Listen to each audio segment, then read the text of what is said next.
Bollywood film industry में अभिनेता गोविंदा एक बड़े सुपरस्टार के तौर पर काफी ज्यादा मशहूर रह चुके हैं। मौजूदा दौर में भले ही गोविंदा के पास फिल्में ना हों, लेकिन बॉलीवुड फिल्म इंडस्ट्री में अगर बड़े बड़े सुपरस्टारों की बात की जाएगी तो उनमें गोविंदा का नाम भी शुमार रहेगा।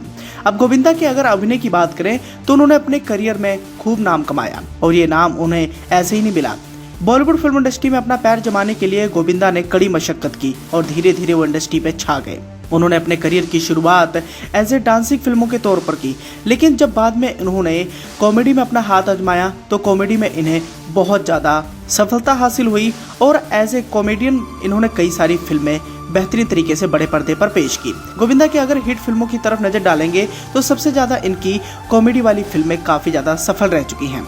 गोविंदा ऐसे अभिनेता के तौर पर काफ़ी ज़्यादा मशहूर रह चुके हैं जिन्होंने डांसिंग, कॉमेडी और एक्शन में अपना लोहा मनवाया है। गोविंदा शुरू से ही हंसमुख मिजाज के थे, तभी तो लोग उनसे बहुत ज्यादा प्यार भी करते थे।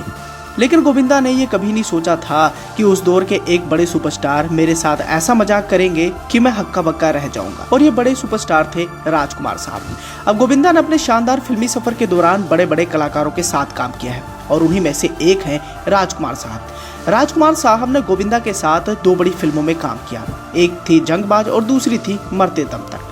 गोविंदा की उस वक्त इंडस्ट्री में नई शुरुआत थी। गोविंदा नए नए फिल्म इंडस्ट्री में आए थे और उनके अंदर काम की भूख थी। किसी भी फिल्म का अगर गोविंदा को ऑफर मिलता तो उस फिल्म को करने में कोई भी कसर नहीं छोड़ते थे। और जब गोविंदा को राजकुमार साहब जैसे सीनियर और स्टाइलिश अदाकार के साथ काम करने का मौका मिला तो वो फूले समा नहीं रहे थे। लेकिन पहली मुलाकात में उन्हें समझ में आ गया था कि राजकुमार कितनी टेढ़ी खीर है। गोविंदा ये जानते थे कि राजकुमार साहब बड़बोलेपन के लिए काफी ज्यादा बदनाम हैं। वो किसी की भी बेइज्जती करने में कोई भी कसर नहीं छोड़ते थे। लेकिन इन सब के बावजूद गोविंदा राजकुमार साहब की बहुत ज्यादा इज्जत करते थे। उनका सपना था कि राजकुमार साहब जैसे बड़े सुपरस्टार के साथ मैं किसी फिल्म का हिस्सा बनूं और उनकी ये मुराद भी पूरी हो जाती है। फिल्म की शूटिंग में वो लग जाते हैं, लेकिन एक दिन जब गोविंदा जंगबाज फिल्म के सेट पर पहुंचे तो राजकुमार साहब वहां पहले से मौजूद थे।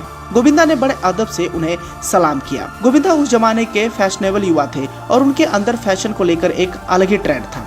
इस मुलाकात के दौरान उन्होंने काफी रंगीन और फैशनेबल शर्ट पहनी हुई थी। अब गोविंदा ने सोचा कि राजकुमार साहब उनके इस पहनावे की तारीफ करेंगे और हुआ भी ऐसे। अब राजकुमार साहब ने जो गोविंदा को देखा तो उन्होंने तारीफ की। राजकुमार साहब ने इस दौरान कहा, भाई शर्ट तो तुम्हारी बहुत अच्छी है। अब राजकुमार साहब के मुंह से ये शब्द निकले जैसे ही गोविंदा फूले नहीं समाए और वो बहुत ज्यादा खुश हो गए। गोविंदा ने भी सोचा कि राजकुमार साहब के लिए मैं कुछ ना कुछ अलग करूं। अब गोविंदा मेकअप रूम में जाते हैं और वो शर्ट उतारकर राजकुमार साहब को तोहफे में दे देते हैं। उन्होंने सोचा कि सीनियर एक्टर को ये शर्ट पसंद आई है तो उन्हें देना बनता है। लेकिन कुछ समय के बाद गोविंदा ने अचानक देखा कि वो जो शर्ट राजकुमार साहब को उन्होंने भेंट में दी थी वह अब राजकुमार साहब का रुमाल बन गई थी। राजकुमार साहब उस शर्ट में बने रुमाल से अपनी नाक साफ कर रहे थे। अपने इस तोहफे की दुर्दशा देख गोविंदा के दिल पर क्या बीत रही होगी इसे आसानी से समझा जा सकता था। लेकिन राजकुमार साहब ने इस कदर गोविंदा की बेइज्जती की थी जिसे देखकर गोविंदा के भी होश उड़ गए थे।